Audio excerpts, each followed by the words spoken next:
आइए, 2-3 दिन से मैं YouTube पे वीडियो नहीं डाल रहा हूँ। तो कई लोगों का मैसेज आता है कि सर प्लीज़ वीडियो डालिए, हम वेट कर रहे हैं, ये कर रहे हैं। देखिए, वीडियो डालना कोई बड़ी बात नहीं है, मैं तो वीडियो डाल ही दूंगा, लेकिन उससे आपकी बात नहीं बनेगी। आप उसमें अगर कर पाएंगे तो वीडियो में डालता रहूंगा, कोई दिक्कत नहीं। लेकिन जब तक आप MCQ वगैरह नहीं करेंगे ना तो प्रॉब्लम होगी आप लोग, ठीक है ना। और MCQ में वीडियो पे फ्री में डाल नहीं सकता, कंटेंट ऐसे मार्केट में नहीं डाल सकते। आइए आगे बढ़ते हैं।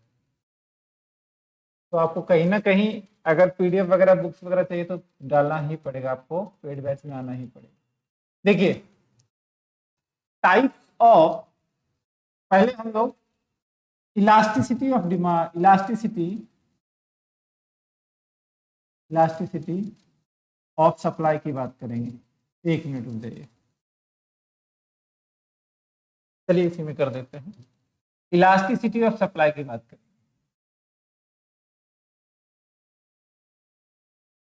Elasticity of supply.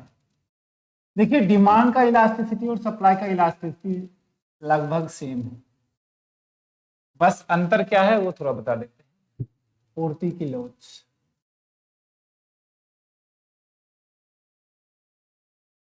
पूर्ति की लोच, पूर्ति की लोच। सर आप PDF डालने के लिए बोल रहे थे लेकिन नहीं मिला। निखत जी बिल्कुल सही। निखत जी, आप आज कल मैंने एक MCQ डाला था टेलीग्राम वाले बैच में, शायद आप उसमें नहीं हैं, मैंने आपको शायद उसमें ऐड किया होगा, ठीक है ना। अगर नहीं है तो आप मुझे WhatsApp पे हाई लिख के भेज दीजिएगा, मैं आपको लिंक कर दूंगा। तो टेलीग्राम पे मैंने MCQ भेजा, PDF भेजा हुआ 25 पेज का। आइए, इलास्टिसिटी ऑफ सप्लाई की बात करेंगे। इलास्टिसिटी देखिए ED होता था, याद कीजिए हमने मांग की लोच किया था। बस थोड़ा सा ध्यान से समझिएगा, इस चैप्टर के बाद सिर्फ एक मार्केट बचा है और इक्विलिब्रियम बचा है, यानी 2-3 क्लास में आपकी माइक्रो कंप्लीट हो जाएगी, ठीक है ना। तो टेंशन नहीं लेना है, 3 क्लास में आपकी माइक्रो कंप्लीट हो जाएगी। फिर उसके पूरी बुक की हम एक MCQ करेंगे मास्टर, ठीक है ना, जिसमें और जो बुकें होंगी उसमें जो है आपके MCQ 2-3 घंटे की मैं डालूंगा, उसमें जो डाउट्स होंगे पूछना, तो आपका 10 तारीख से पहले ही माइक्रो हो जाएगा। चलिए, ED का फॉर्मूला होता है मांग में प्रतिशत परिवर्तन,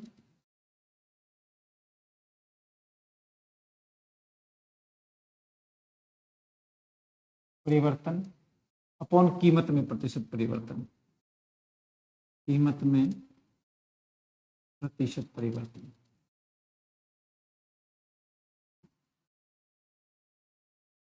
मांग में प्रतिशत परिवर्तन, याद कीजिए ED वो था मांग की लोच, ED का मतलब होता है इलास्टिसिटी ऑफ डिमांड, ध्यान रखिएगा, ये हमने पढ़ा था। लेकिन हम यहाँ पे लिखा रहे हैं पूर्ति की लोच, तो डिमांड की जगह क्या हो जाएगा, डिमांड की जगह हो जाएगा सप्लाई। और यहाँ पे मांग में प्रतिशत परिवर्तन की जगह क्या हो जाएगा, पूर्ति में प्रतिशत परिवर्तन। काम खत्म, बाकी सारी चीजें सेम है। कीमत और मांग में ऋणात्मक संबंध होता है, अच्छी तरह से आप जानते हैं, इसलिए मांग की लोच माइनस आता है। लेकिन पूर्ति में क्या होगा, मांग और पूर्ति के बीच में धनात्मक संबंध होता है। सर क्या कहना चाहते हैं, मेरा कहने का मतलब है कोई चीज महंगी होगी तो आप खरीदोगे कम, जब खरीदेंगे कम तो उसके पास सप्लाई करने के लिए प्रोडक्ट अवेलेबल होगा, ठीक है ना। तो प्राइस बढ़ने से सप्लाई बढ़ती है, धनात्मक संबंध होता है, इसलिए पूर्ति की लोच हमेशा पॉजिटिव आता है। सर इसको इंग्लिश में भी लिख दीजिए, ठीक है। देखिए, ES का फॉर्मूला होता है परसेंटेज चेंज, हाँ पेन उल्टा भी चलता है सीधा भी चलता है, change in quantity supply upon percentage change in price, percentage change in price, change in,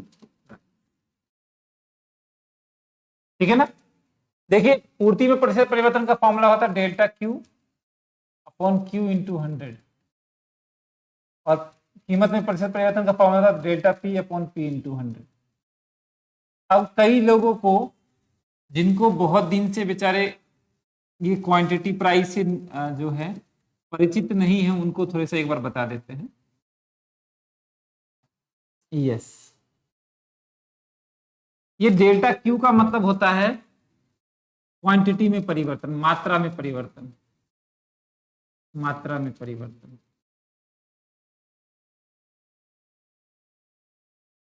मात्रा में परिवर्तन। और डेल्टा पी का मतलब होता है कीमत में परिवर्तन, कीमत में परिवर्तन, कीमत में परिवर्तन, परिवर्तन, कीमत में परिवर्तन। ठीक है। और ये जिसमें पी है वो है प्रारंभिक, प्रारंभिक कीमत, और क्यू है वो है प्रारंभिक मात्रा। ये है आपका चेंज इन, डेल्टा क्यू क्या है? Change in quantity. Delta P आपका है change in price, change in price. और पी जो है वो प्राइस है, इनिशियल प्राइस जिसे बोलते हैं, स्टार्टिंग की प्राइस। एक मैं क्वेश्चन करवा देता हूं, उससे आपको समझ में आ जाएगा। और क्यू है इनिशियल पॉइंट। ध्यान दीजिएगा।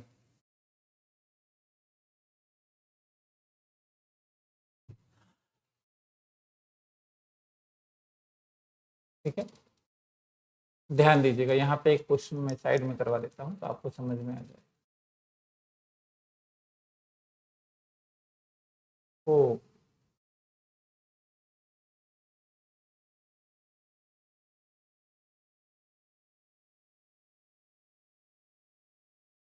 चलिए एक क्वेश्चन कर लेते हैं। मान लीजिए एक कंज्यूमर है, कंज्यूमर नहीं सर, प्रोड्यूसर। ठीक है, एक प्रोड्यूसर है, वो 5 रुपए कीमत पर क्वांटिटी सप्लाई बेचता है, यानी पूर्ति उसकी है 100 इकाई। 5 रुपए कीमत पर उसकी पूर्ति कितनी है? 100 इकाई। जब कीमत 10 हो गई, उसकी पूर्ति हो गई मान लीजिए 150 इकाई। ये क्वांटिटी है, ये क्वांटिटी का मतलब होता है मात्रा। सप्लाई कर रहा है, पूर्ति। ये क्या कर रहा है? मात्रा पूर्ति कर रहा है। ठीक है, इंग्लिश मीडियम वाले बच्चे क्वांटिटी सप्लाई बोलेंगे इसको। ठीक है, अब इस फॉर्मूले में कैसे इसको इंप्लीमेंट करना है तो मैं बताता हूं आपको। देखिए, जो पहली वाली प्राइस है उसे बोलेंगे पी, और दूसरी वाली जो प्राइस है उसे बोलेंगे P1। पहली वाली क्वांटिटी जो है वो है क्यू, क्यू का मतलब होता है आरंभिक, इनिशियल। और ये दूसरी वाली Q1। ठीक है, अब डेल्टा क्यू निकलता कैसे? डेल्टा क्यू का मतलब होता है परिवर्तन। तो इसमें बताइए मुझे, परिवर्तन प्लस, अच्छा परिवर्तन प्लस में हुआ है माइनस में हुआ है? परिवर्तन 100 से 150 हुआ है, प्लस में हुआ है माइनस में हुआ है? एक बार फटाफट मैसेज करके बताएं तो। परिवर्तन प्लस में हुआ है माइनस में हुआ है? सोनी जी वीडियो चल नहीं रहा है। अच्छा बताइए, परिवर्तन प्लस में हो रहा है या माइनस में हो रहा है? मात्रा में परिवर्तन, डेल्टा क्यू। मैं फॉर्मूला लगा देता हूं सीधा। डेल्टा क्यू बताइए, सॉरी ये वाला फॉर्मूला लगाइए। डेल्टा क्यू कितना आ रहा है? डेल्टा क्यू प्लस में आ रहा है, प्लस में आ रहा है। ठीक है, ठीक है, बस कितने का चेंज आ रहा है? डेल्टा क्यू कितने का चेंज आ रहा है? 50 का। प्राइस में कितने का चेंज है बताइए? प्राइस में चेंज आ रहा है, ये भी 5 का। तो ये हो गया delta Q upon delta P. ठीक है, फिर मैंने बोला P इंटू पी। फॉर्मूला देखिए, डेल्टा क्यू का मतलब क्वांटिटी में कितने का चेंज है तो 50 का चेंज है, प्राइस में कितने का चेंज है तो 5 का चेंज है, इंटू पी। पी का मतलब ये कितना, सॉरी पी का मतलब ये 5। प्रारंभिक कीमत होता है ना पी, देखिए प्रारंभिक कीमत और प्रारंभिक मात्रा। तो पी है हमारा प्रारंभिक कीमत 5, और Q है हमारा प्रारंभिक मात्रा 100। अब बताइए मेरे कितना आएगा आंसर, आंसर बताइए। कट कुटा के ये आएगा 2 से कट जाएगा और ये 5/10 यानी 0.5। यहाँ तक किसी को कोई समस्या हो तो बताइए। 5 है ना, तो ये आंसर आ जाएगा। कोई बोल रहा है 5, आप लोग मैसेज कर रहे हैं 5, 0.5 आएगा, ठीक है। हाँ आंसर मोनिका जी 1/2। तो इस तरह से क्वेश्चन को इम्प्लीमेंट करते हैं। हम आगे थोड़ा बढ़ते हैं फिर बात करेंगे, ठीक है। अब आइए types of price elasticity, types of price elasticity BPSC के क्वेश्चन में और एसटेट के क्वेश्चन में भी। बीपीएससी में 2 क्वेश्चन पूछा था पूर्ति की लोच से, तो जिसने मांग नहीं पढ़ा हुआ है ना वो यहाँ ध्यान से देख लीजिएगा, आप लोगों का यहाँ भी क्लियर हो जाएगा, ठीक है ना। जो टाइप ऑफ प्राइस इलास्टिसिटी जिन्होंने मांग नहीं पढ़ा है वो यहाँ ध्यान से देखिएगा, तो यहाँ से भी आपका क्लियर हो जाएगा, ठीक है। देखिए कैसे क्लियर होगा। टाइप्स ऑफ प्राइस इलास्टिसिटी को बोलते हैं पूर्ति की लोच के प्रकार। क्या बोलेंगे? पूर्ति की लोच के प्रकार। Type of price elasticity of supply, पूर्ति की लोच, लोच के प्रकार।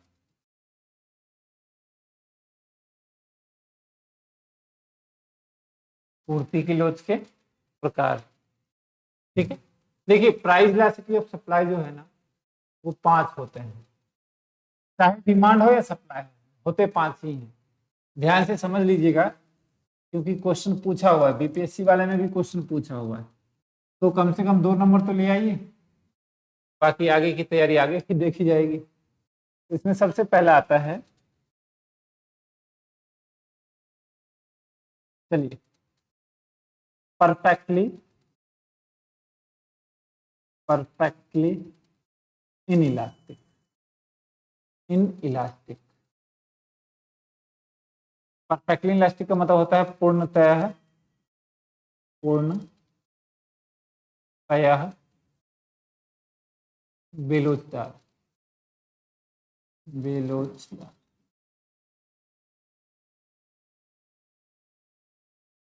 पूर्णतः बेलोचदार का मतलब प्राइस बढ़े या कम हो उसकी पूर्ति पे कोई फर्क नहीं पड़ेगा, उतना ही होगा। थोड़ा सा डीप आपसे एक एग्जांपल पूछेंगे। मैंने क्या बोला? परफेक्टली इनइलास्टिक, पहले समझ लीजिए। परफेक्टली इनइलास्टिक का मतलब होता है, डायग्राम से समझा दीजिए, ठीक। परफेक्टली इलास्टिक का मतलब होता है कीमत, देखिए फॉर्मूला होता है पूर्ति में परिवर्तन, पूर्ति में एक ही बार फॉर्मूला लिखूंगा मैं, पूर्ति में प्रतिशत परिवर्तन, percentage change in quantity upon percentage change in price, होता है ना। कीमत में प्रतिशत परिवर्तन इंग्लिश में इसलिए नहीं लिखूंगा क्योंकि ऊपर लिख चुका हूं, तब चेंज इन सप्लाई और change in price, percentage change in price. अब देखिए पूर्णतः बेरोजगार का मतलब होता है ऐसे कि प्राइस बढ़े या कम हो, प्राइस बढ़े या कम हो, प्राइस बढ़े या कम हो, सप्लाई पे कोई फर्क नहीं पड़ेगा। तो इसका मतलब ये है कि सिर्फ कीमत में प्रतिशत परिवर्तन हो रहा है 10%, मान लेते हैं प्रतिशत परिवर्तन सिर्फ कीमत में हो रहा है, मात्रा में बिल्कुल ही नहीं हो रहा है। तो कीमत में जब होगा तो कुछ भी मान लीजिए, 5%, 10%, 20%, सर कुछ भी मान सकते हैं, बिल्कुल मान सकते हैं, मान लीजिए 2%। मात्रा में कोई प्रतिशत परिवर्तन नहीं हो रहा तो मात्रा में लेंगे 0। अब मुझे बताइए ईएस कितना आएगा, ईएस कितना आएगा, पूर्ति की लोच कितनी आएगी बताइए, फटाफट आंसर बताइए इसका, कितना आएगा? पूर्ति की लोच कितनी होगी? किसी भी चीज को 0 से डिवाइड करेंगे तो कितना आ जाएगा? 0 आ जाएगा। देखिए कई लोगों को याद है, मुकेश जी गुड, निखत जी को याद है, इसका मतलब ये क्लियर है। अब मुझे बताइए ऐसी कौन सी वस्तु है जिसकी पूर्ति की लोच बेलोचदार होती है? ऐसी कौन सी वस्तु है इसकी पूर्ति की लोच पूर्णतः बेलोचदार होती है, पूर्णतः।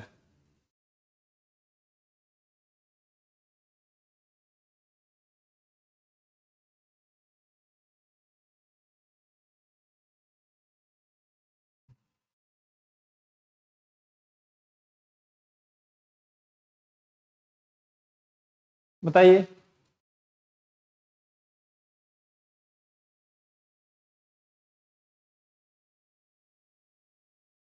हाँ,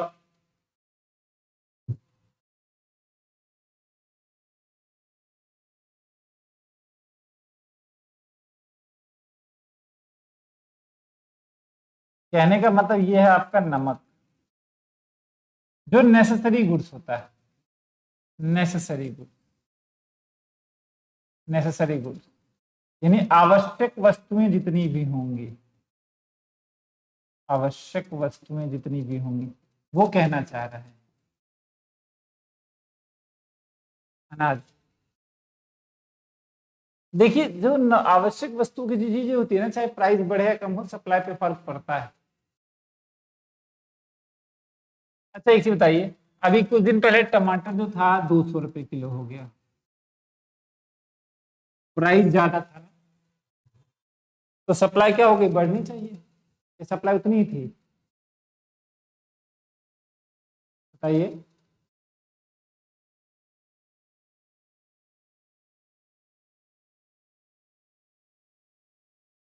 नरेंद्र पांडे जी, मुझे एक चीज जब बताइए, देखिए हम लोग पढ़ नहीं रहे, हम लोग डिस्कशन कर रहे हैं एक्चुअली, ठीक है ना। अब आपने बोला कि नमक, नमक प्राइस बढ़ेगी या कम होगी, क्या सप्लाई पे फर्क नहीं पड़ेगा, उतना ही आता है, नहीं आ सकता है, ज्यादा भी आ सकता है, कम भी हो सकता है, ऐसा कुछ नहीं। प्राइस मान लो महंगा हो गया तो कम आएगा, सस्ता हो गया तो लोग ज्यादा, चलिए छोड़िए उसको, वो अलग बात है। ये बताइए, पेट्रोल, मैंने नहीं बोले पेट्रोल, मैं आपको बता देता हूं ऐसे, परफेक्टली इनइलास्टिक सप्लाई कब होता है, जब प्राइस बढ़े या कम हो, सप्लाई उतनी ही रहेगी। ये जनरली उस चीजों में होता है जो चीजें लिमिटेड है, जो चीजें लिमिटेड है, जिसका मार्केट टू प्राइस से कोई फर्क नहीं पड़ेगा, ठीक है ना, सप्लाई उतनी रहेगी। जैसे हमारे इंडिया में क्या है, प्लॉट वगैरह है, फ्लैट हैं, जमीनें हैं, महंगा हो या सस्ता हो, अब जमीन सप्लाई ज्यादा कर सकते हैं, कैसे कर सकते हैं, बताइए। प्राकृतिक चीजें जितनी भी हैं, चाहे महंगा हो या सस्ता हो, उसको आप सप्लाई बढ़ा सकते हैं क्या, उसका ऑल्टरनेटिव देख सकते हैं, लेकिन वो चीजें यानी जो चीजें पता है कि आपको इतनी ही है, इससे ज्यादा अगर हम जितना ज्यादा यूज करेंगे वो खत्म हो जाएगी, उसकी सप्लाई कांस्टेंट ही होती है जनरली, ठीक है ना। चलिए, वैसे साल्ट सॉल्ट वगैरह हम लिखते हैं एग्जाम्पल में, ठीक है ना, सॉल्ट वगैरह उतना ही आता है, वाटर वगैरह जो होता है प्राइस बढ़े या कम हो, घर में उतना आता है, तो हम लिख सकते हैं। लेकिन मैंने प्रैक्टिकल लाइफ में बताया आपको, जो नेचुरल से चीजें होती हैं, कभी ऐसा एग्जाम्पल पूछ दिया आपका, सॉल्ट शुगर वगैरह सब चाहिए, लिख सकते हैं, कोई दिक्कत नहीं। लेकिन आपका जो नेसेसरी गुड्स हैं उसकी सप्लाई होती ही होती है, चाहे महंगा हो सस्ता हो, आपके घर में सब सारी चीजें लाते ही लाते हैं, चाहे वो महंगा हो सस्ता हो, सप्लाई तो होता ही है। आपने जितने भी एग्जाम्पल्स बोले जो नेसेसरी गुड्स हैं वो बिल्कुल सही है।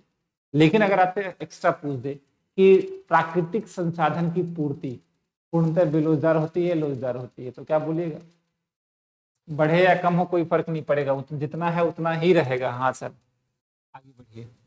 दूसरा पॉइंट जो आएगा आपका, आपने क्या बता दिया, ये दूसरा है आपका पूर्णतः लोचदार, पूर्णतः लोचदार, लोचदार, पूर्णतः लोचदार, परफेक्टली इलास्टिक, परफेक्टली इलास्टिक। देखिए ईएस जो होता है ना, ईएस होता है परफेक्टली इलास्टिक का मतलब, मैं डायग्राम बना देता हूं, उससे आप ऊपर लिख लीजिएगा, कोई दिक्कत नहीं होगा आपको समझने में। परफेक्टली इलास्टिक ऐसे होता है कि प्राइस सेम है, फिर भी सप्लाई बढ़ सकती है और यह कम हो सकती है। देखिए इन दोनों को ध्यान से समझिए, इसमें क्या है, प्राइस सेम है, सॉरी मात्रा में कोई चेंज नहीं हो रहा, सिर्फ प्राइस में चेंज हो रहा है, परफेक्टली इनइलास्टिक मतलब कभी चेंज होगा ही नहीं। इनइलास्टिक क्या? सप्लाई, पूर्ति। तो सप्लाई में कोई चेंज नहीं हो रहा, सिर्फ प्राइस चेंज हो रहा है। यहाँ पे क्या है? प्राइस सेम है, सिर्फ मात्रा में चेंज हो रहा है। तो ईएस का फॉर्मूला क्या होता है?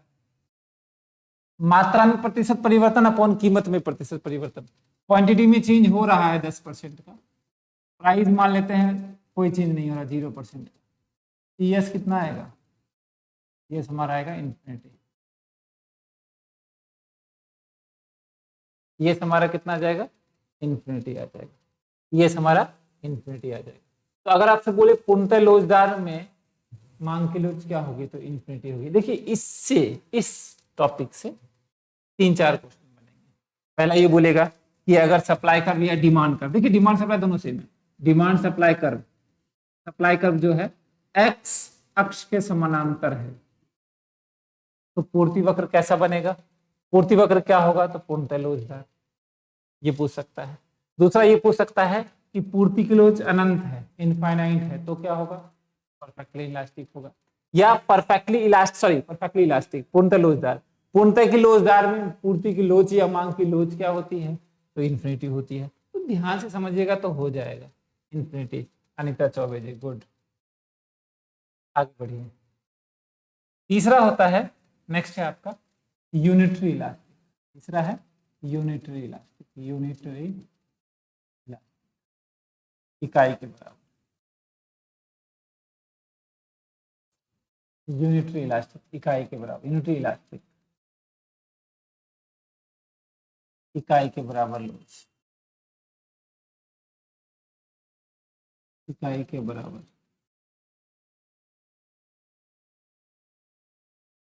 इकाई के बराबर, यानी यूनिटरी इलास्टिक। Unitary elastic. अब मुझे ये बताइए यूनिटरी इलास्टिक का मतलब क्या होता है? यूनिटरी इलास्टिक का मतलब होता है एक। और एक कब होगा? एक तब होगा जब प्राइस कीमत में और मात्रा में क्या होगी? बराबर परिवर्तन होगा। यानी जब वस्तु की पूर्ति और कीमत में, यानी जितना कीमत में प्रतिशत परिवर्तन हो रहा है उतना ही, वैसे भी सोच लीजिए एक कब होगा? एक तब होगा जब दोनों ऊपर हो, ऊपर दोनों नीचे क्या हो? इक्वल हो। जब इक्वल का मतलब होता है कि मात्रा में जितनी परिवर्तन होना चाहिए क्वांटिटी में उतना ही सप्लाई में होगा। ईडी इक्वल टू 1 होगा। ज्यादा दिमाग इस पर नहीं लगाना है, ठीक है। एक और बढ़ते हैं आगे। नेक्स्ट है आपका less than unitary elastic. Less than unitary elastic. Unitary, unitary इकाई से कम, इकाई से कम, इकाई से कम, इकाई से कम। इकाई से कम कब होगा? जब डिनोमिनेटर ज्यादा होगा, यानी ये क्या होगा? ज्यादा होगा, ऊपर वाला कम होगा। ईएस कितना होगा? ईएस हमारा 1 से कम होगा, 1 से कम होगा। ये 1 से कम होगा। 0.5 आ रहा है इसका आंसर, इसका मतलब है 1 से कम होगा। और जब भी 1 से कम होता है तो ध्यान रखिएगा उसको स्पेशल वर्ड बोलते हैं, उसे बोलते हैं इनइलास्टिक। इनइलास्टिक, इनइलास्टिक, बेलोचदार। परफेक्टली इनइलास्टिक, पूर्णतः बेलोचदार। और बेलोचदार में दो बातें। पूर्णतः बेलोचदार तो अलग हो गया। बेलोचदार का मतलब होता है कि आपकी 1 से कम। बेलोचदार का मतलब 1 से कम। पूर्णतः बेलोचदार तो 0 आ जाएगा। पूर्णतः बेरोजगार नहीं, सिर्फ बेरोजगार। बेरोजगार का मतलब 1 से कम। और लास्ट एक पॉइंट है वो भी समझ लीजिए। नेक्स्ट है आपका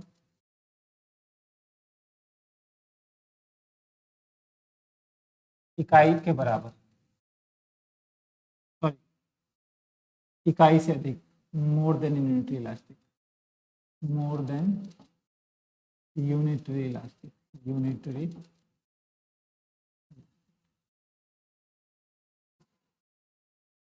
मोर देन यूनिटरी इलास्टिक, एक से अधिक, इकाई से अधिक, इकाई से अधिक, इकाई से अधिक, एक से अधिक। इकाई से अधिक कब होगा? इकाई से अधिक तब होगा जब हमारा कीमत में कम प्रतिशत परिवर्तन होगा और मात्रा में ज्यादा होगा। यस क्या हो जाएगा? 2, यानी 1 से ज्यादा। और ध्यान रखिएगा जब एक से ज्यादा होगा उसे लोचदार बोलते हैं, लोचदार। समझ आया? तो ये चीजें, यहाँ तक किसी को कोई समस्या हो तो पूछिए, बताइए फटाफट। यहाँ तक किसी को कोई समस्या हो तो बताइए।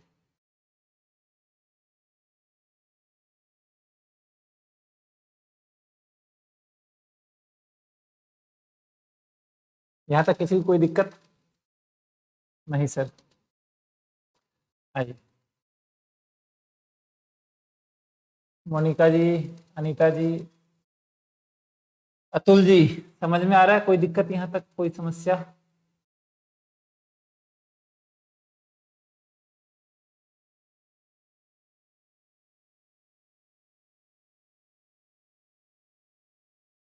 कुंदन पंडित, अंकिता सिंह, धनंजय आर्यन, कविता जी, मयंका कुमारी, आइए।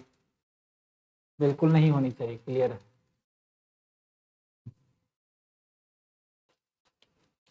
देखिए क्लियर है, दो होता है,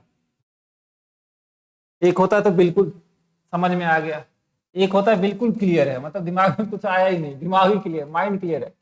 आगे तो माइंड क्लियर नहीं होना चाहिए, टॉपिक क्लियर होना चाहिए। माइंड में सब साफ है, कुछ नहीं आ रहा है, ये भी क्लियर ही होता है। चलिए आगे बढ़ते हैं। देखिए दो मेथड होते हैं। देखिए मैं नोट में ऐसे समझ लिख लीजिएगा, इसमें ज्यादा नहीं पूछेगा, बस लास्ट टॉपिक है इसका, नोट में डाल लीजिएगा। सर ईडी और ईएस में कुछ डिफरेंस है? बिल्कुल डिफरेंस है ना। ईडी नेगेटिव आता है और ईएस पॉजिटिव आता है, बाकी उसके पांचों प्रकार सेम है, ठीक है ना, पांचों प्रकार सेम है और प्रतिशत का फॉर्मूला भी सेम है। अच्छा समझ में आ गया, चलिए ठीक है।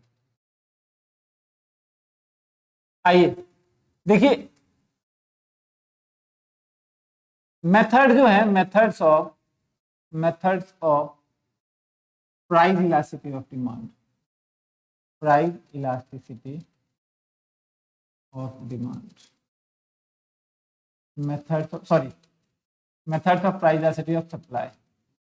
पूर्ति की लोच की विधियां हैं। देखिए पूर्ति की लोच ज्ञात करने की कुछ विधि है। पूर्ति की लोच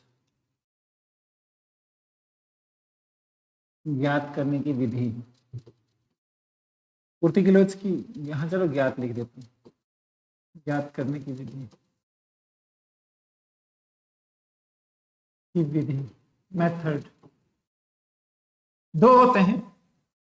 पहला पहला है आपका प्रतिशत विधि, प्रतिशत विधि, इसे बोलेंगे percentage method, percentage method, percentage method, ठीक है ना।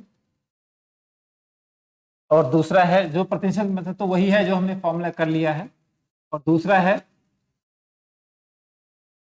ज्यामितीय विधि, ज्यामितीय विधि, ज्यामितीय विधि, ज्यामितीय विधि, ज्योमेट्रिक मेथड,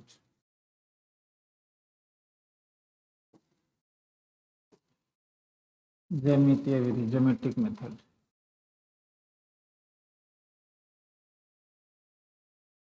ज्यामितीय विधि, ज्योमेट्रिक मेथड।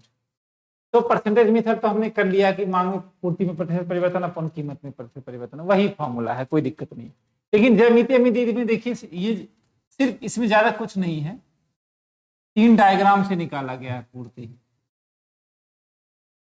और सिर्फ समझिएगा कि अगर सीधी रेखा पूर्ति वक्र मूल बिंदु से होकर गुजरे, ये 0 मूल बिंदु से गुजरे, तो ईएस हमारा क्या होगा? 1 होगा।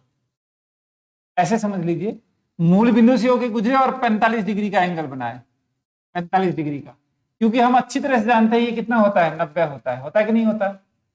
अगर हम इसको दो पार्ट में डिवाइड कर देंगे तो 45-45 हो गया।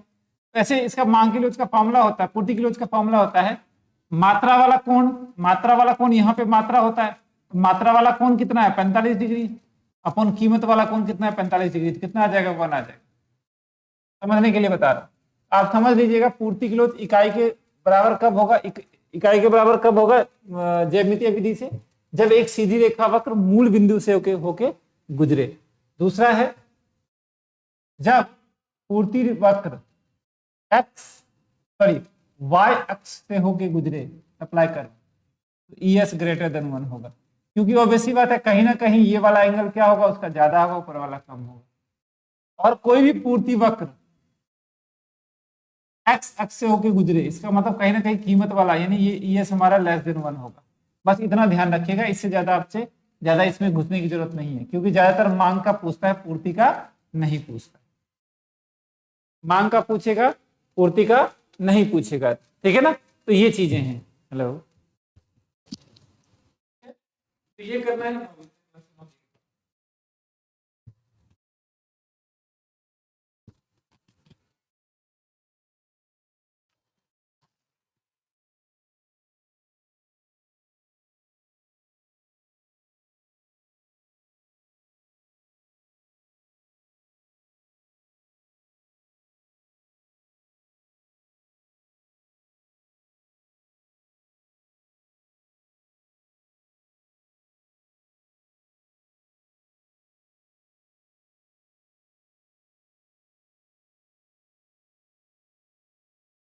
कोई दिक्कत यहां तक समझ में आया?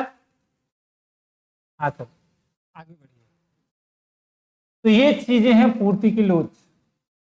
अब पूर्ति की लोच को कौन कौन सी चीजें प्रभावित करते हैं वो आप अच्छी तरीके से, ठीक है ना। यहां तक किसी को कोई समस्या? तो पूर्ति की लोच में ज्यादा नहीं पूछना है, पूर्ति की लोच के प्रकार पूछेगा, जो मांग की है उसी पूर्ति की तरह हो जाएगा, ठीक है ना। फिर पूर्ति के कौन कौन सी चीजें प्रभावित, सप्लाई को कौन कौन से फैक्टर अफेक्ट करते हैं वो पूछेगा, ठीक है। तो ये सब ध्यान रखना है। और आपसे पूछेगा आपका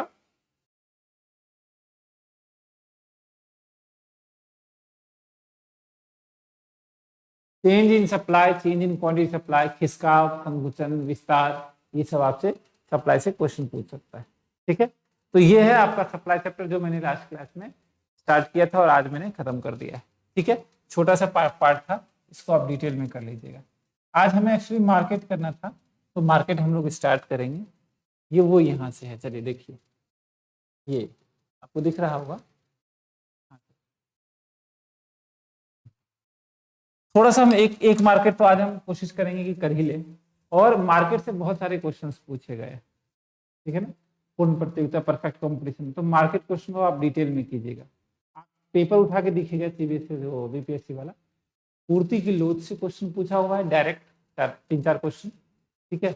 मार्केट से 4-5 क्वेश्चन पूछा हुआ है। और जो बच्चे बहुत सोच रहे हैं कि मुझे ये करना है वो करना है, मुझे बहुत प्रैक्टिस करनी है, देखिए प्रैक्टिस वैक्टिस तो ठीक है, पहले आपने आपको सेफ जोन में लाइए। सेफ जोन का मतलब ये होता है कि अपने आप को पहले 50 क्वेश्चन तक ठीक कीजिए। 50, 1 मिनट, 80 में से 50 करने की कोशिश कीजिए। सही, सही समझ रहे हैं ना। सही का मतलब ये होता है कि चाहे नेगेटिव मार्क भी हो तो भी आपके 50 सही होने चाहिए, ठीक है। 50 क्वेश्चन बिल्कुल सही होने चाहिए। सही के लिए आपको क्या करना है मैं आपको बता देता हूं। आपको माइक्रो इकोनॉमिक्स करना है, व्यष्टि अर्थशास्त्र करना है, जो अभी आप लोग कर रहे हैं। माइक्रो ढंग से कर लीजिएगा, व्यष्टि को अच्छी तरीके से करना है,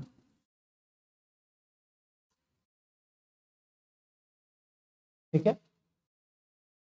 समष्टि करना है, मैक्रो इकोनॉमिक्स करना है, समष्टि,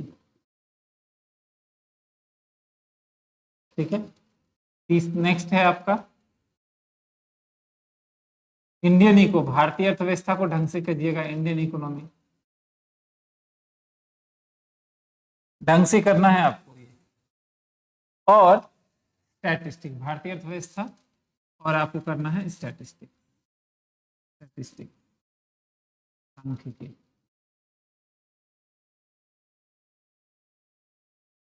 ये 4 चीजें अगर आप ढंग से कर लेंगे तो 50 नंबर आपके आराम से,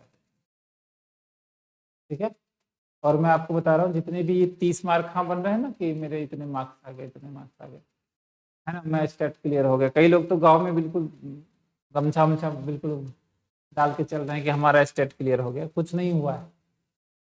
जब आप बीपीएससी का पेपर देने जाएंगे ना, वही निकल जाएंगे। जानते हैं स्टेट का ही क्वेश्चन आएगा आपका बीपीएससी में, लेकिन आप नहीं कर पाइएगा। मैं ये नहीं कह रहा हूँ कि स्टेट वाला सेम आएगा, नहीं, मेरे कहने का तो ये है कि स्टेट का क्वेश्चन अगर बीपीएससी घुमा के दे देना, अब नहीं कर पाइएगा। यानी जो क्वेश्चन आप सही करके आए हैं ना, उस क्वेश्चन का आंसर नहीं दे पाइएगा बीपीएससी में, अगर थोड़ा घुमा के पूछा तो। ठीक है ना, इसलिए ज्यादा पढ़ने की बजाय हमें क्या करना है, बिल्कुल अपने आप को सेफ जोन में रखना है, इसको डिटेल में पढ़ना। ठीक है, एक एक चीज। अगर आप 80 में से 50 नंबर ले आते हैं, बहुत बढ़िया, तो सेफ जोन में आ गए। फिर 40 में से अगर आपका 20 भी आ जाता है तो 70 ठीक है, क्या दिक्कत है? आपको 70 कम लग रहा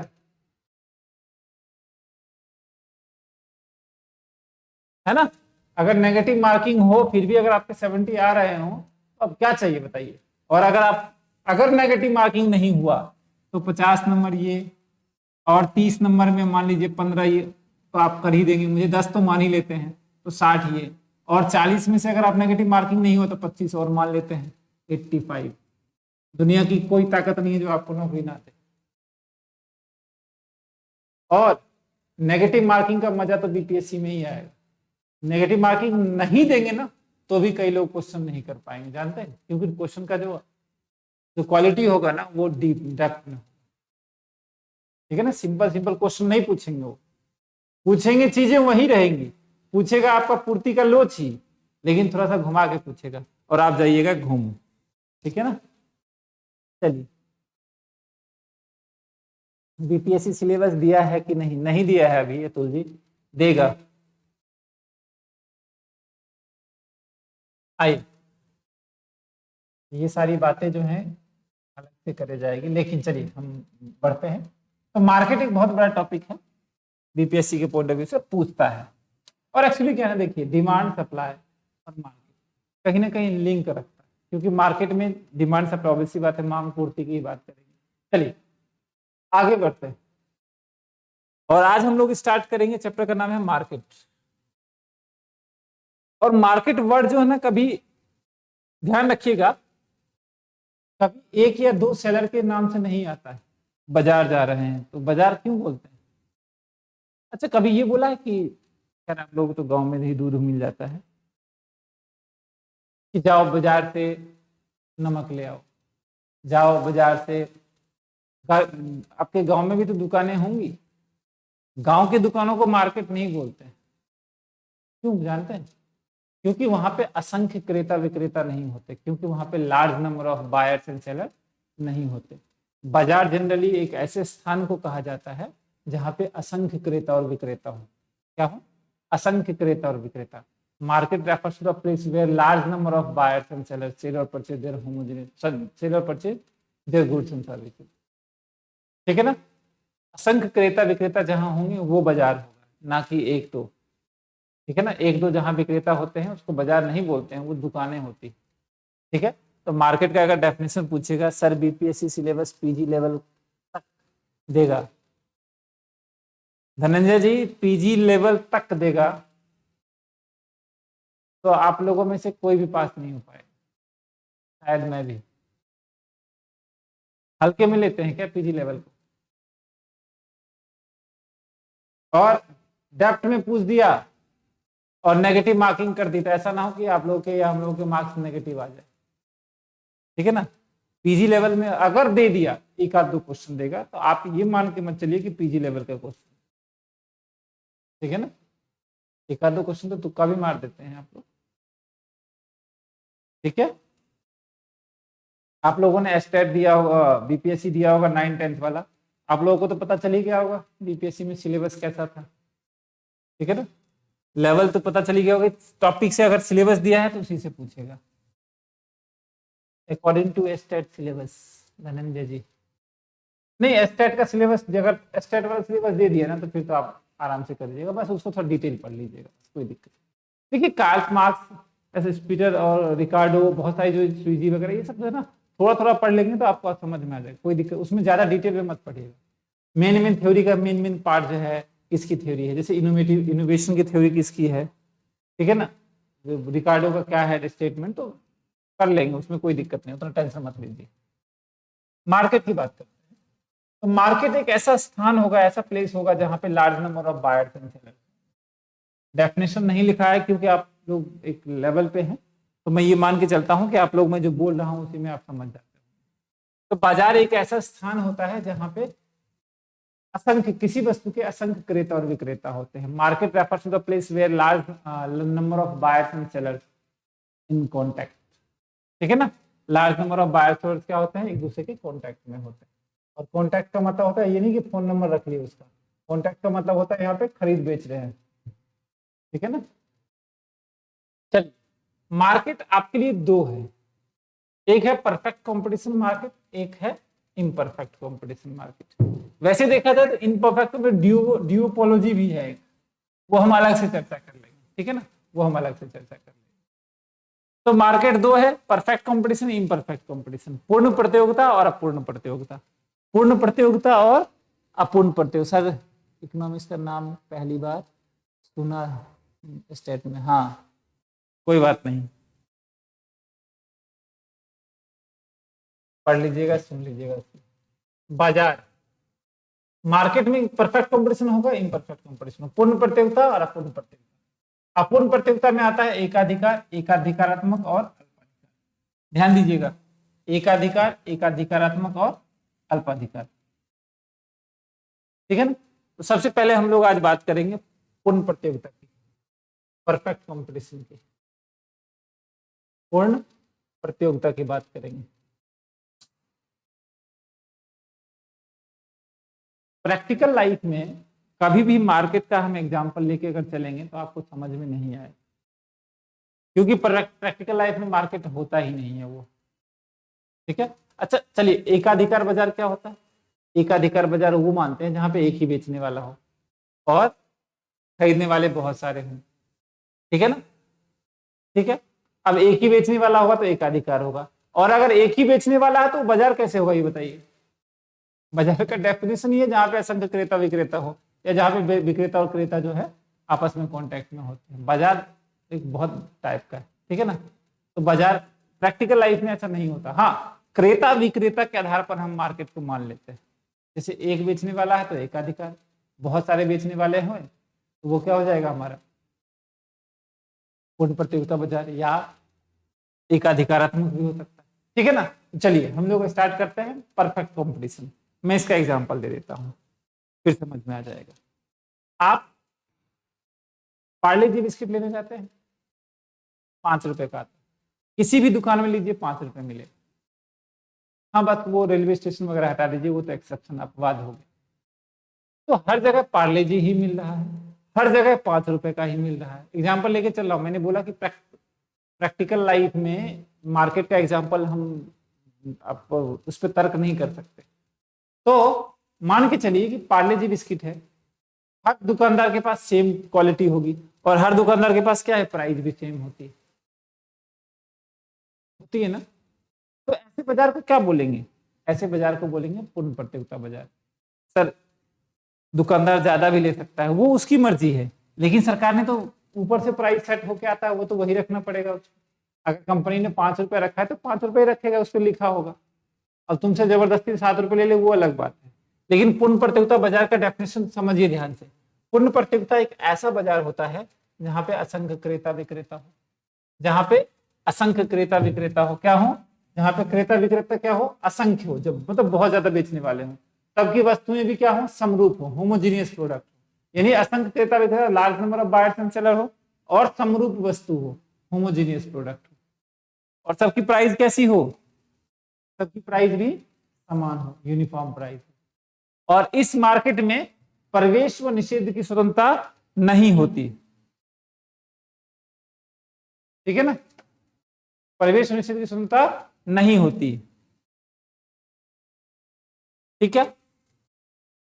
ARMA देखिए, ऐसा बाजार जहां पे बहुत सारे बेचने वाले हों, सबकी प्राइस भी होमोजीनियस हो, एक जैसी हो, और सबका कीमत भी समान हो, उसे बोलते हैं पूर्ण प्रतियोगिता बाजार। ध्यान रखिएगा, परफेक्ट कंपटीशन मार्केट। और भी इसकी थोड़ी विशेषता देख लेते हैं। इस बाजार में क्योंकि असंख्य क्रेता विक्रेता है तो कोई भी नया विक्रेता आए जाए, freedom of entry and exit है, आए और जाए कोई फर्क नहीं पड़ता है, तो वो भी हो गया। इस बाजार में क्योंकि कीमत समान होती है, और लास्ट क्लास में मैंने रिवेन्यू में क्वेश्चन करवाया था, आपको याद कीजिए। रिवेन्यू में हमने किया था, क्या किया था, यूनिट मान लीजिए 1 2 3 4, प्राइस सेम है, प्राइस सेम है, जो हमसे जुड़े हुए हैं क्लास में वो उनको पता होगा, प्राइस सेम है, प्राइस सेम कर लीजिए, देख लीजिएगा आप जाके लास्ट क्लास का या लास्ट वीडियो देख लीजिएगा, आपको समझ में आ जाएगा। और यह हमारा टीआर, टीआर का फॉर्मूला होता है price into quantity, price into quantity, 10 20 30 40।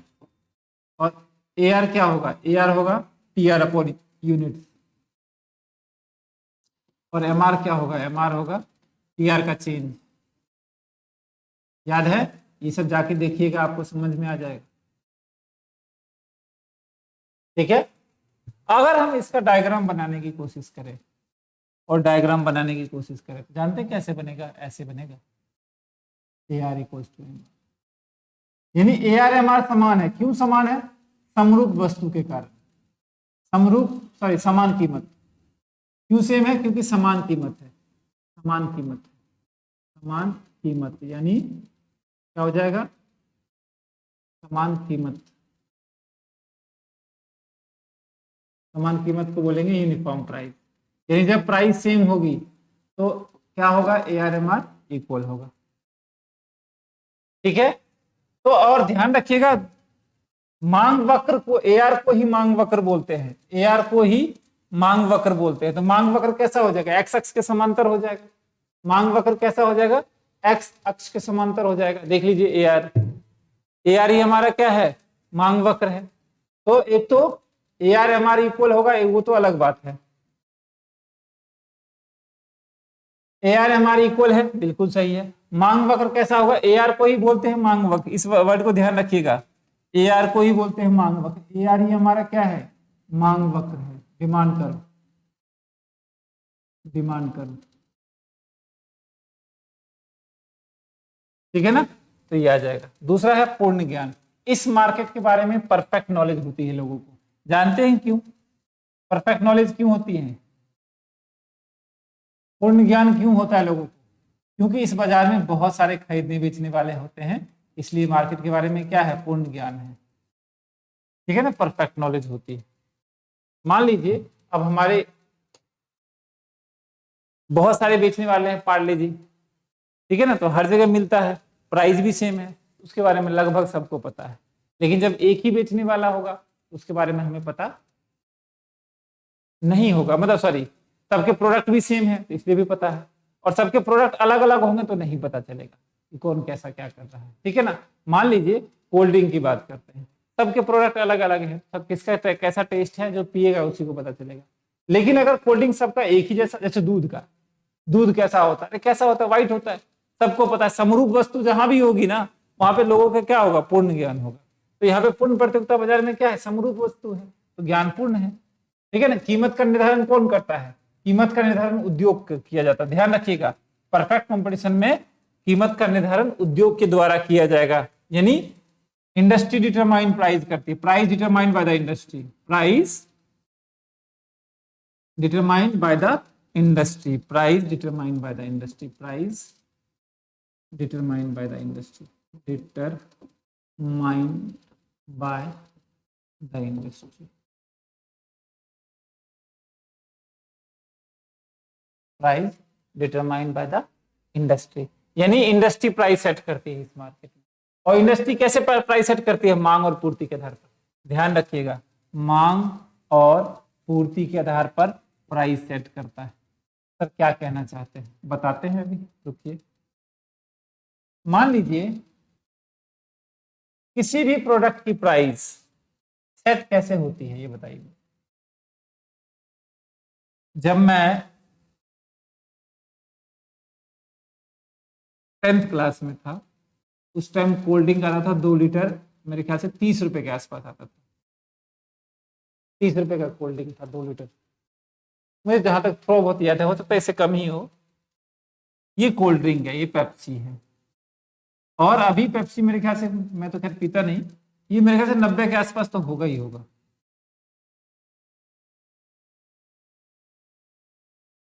ठीक है ना, मान लेते हैं। तो इसकी प्राइस अचानक कितना बढ़ा क्यों दिया? इसके दो कारण हैं।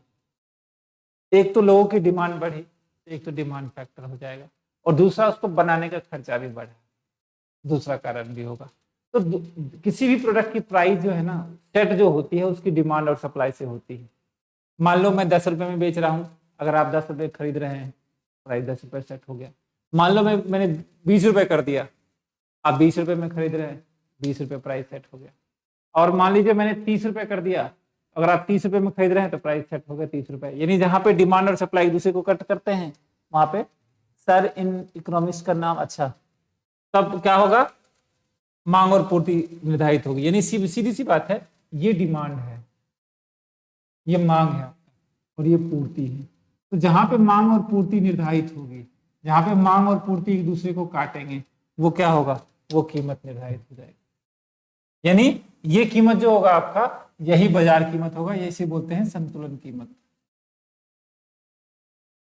संतुलन कीमत, इक्विलिब्रियम प्राइस, क्या बोलेंगे, इक्विलिब्रियम प्राइस, इक्विलिब्रियम प्राइस, संतुलन कीमत।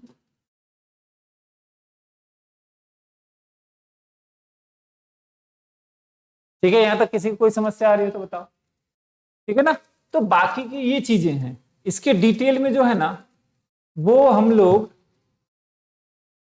उसके डिटेल आगे जो शुद्ध प्रतियोगिता है वो हम लोग अगली क्लास में करेंगे। ठीक है, आप लोगों के लिए बुक्स वगैरह जो है ना, आप लोग बोलते हैं कि सर पढ़ने के लिए क्या चाहिए, तो मैं कई बार बोल चुका हूँ, हाथ जोड़ के बोलता हूँ कि आप 11th-12th की एनसीईआरटी की बुक ले आइए मार्केट से। ठीक है ना, एमसीक्यू तो मैं करवाऊंगा ही, और मैं टॉपिक तो करवा ही रहा हूँ। आप एनसीईआरटी की बुक ले आइए प्रभु, एनसीईआरटी और एससीईआरटी की बुक जाइए मार्केट में खरीद लीजिए, और उसको लाइन बाय लाइन, मैं तो पढ़ा ही रहा हूँ, वेस्टी निकालिएगा, आप पढ़ते रहिएगा, टॉपिक क्लियर होता रहेगा, क्योंकि मैंने पढ़ाया हुआ है। ठीक है ना, तो एक एक लाइन जो नई चीजें आएंगी उसको लिखते रहिए। आप क्यों नहीं समझ रहे हैं कि आपको नवंबर अक्टूबर तक आपको एनसीईआरटी एससीईआरटी खत्म करना, इंडियन इको बिल्कुल खत्म कर दीजिए, और जो बाकी एक्स्ट्रा है, जो आपका एक्स्ट्रा, तो वो तो एक्स्ट्रा हम पढ़ेंगे, वो तो पढ़ते रहिएगा। देखिए जो हमने 11th-12th में पढ़ा हुआ है वो जल्दी हो जाएगा। तो 50 नंबर इसलिए मैं बोल रहा हूँ कि उसको ढंग से कर लीजिए, और बाकी जो 30 नंबर का एक्स्ट्रा पूछेगा वो वेरिएबल रखिए। वेरिएबल का मतलब होता है उसमें थोड़ा बहुत चेंज भी होगा तो कोई दिक्कत नहीं है। ठीक है ना, बाकी हम लोग आज यहीं तक करेंगे, और जो भी यूट्यूब पे हैं प्लीज चैनल को सब्सक्राइब कर दीजिए, शेयर कीजिए, जितना मैक्सिमम हो शेयर कीजिए। हमारे पास 5800 स्टैट वाले बच्चे, तो कम से कम 4000 के पास तो ये वीडियो पहुंचनी चाहिए। 4000 छोड़िए, कम से कम 2000 के पास तो पहुंचना चाहिए,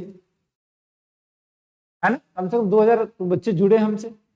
ठीक है, चलिए, तो हम कल मिलेंगे, और कल हम मार्केट को जो है आगे के टॉपिक्स करेंगे, और कोशिश करेंगे कि कल और परसों में मार्केट कंप्लीट हो जाए। थैंक यू, मिलते हैं नेक्स्ट क्लास में। ठीक है, और कुछ पूछना हो आप लोगों को तो बताइए।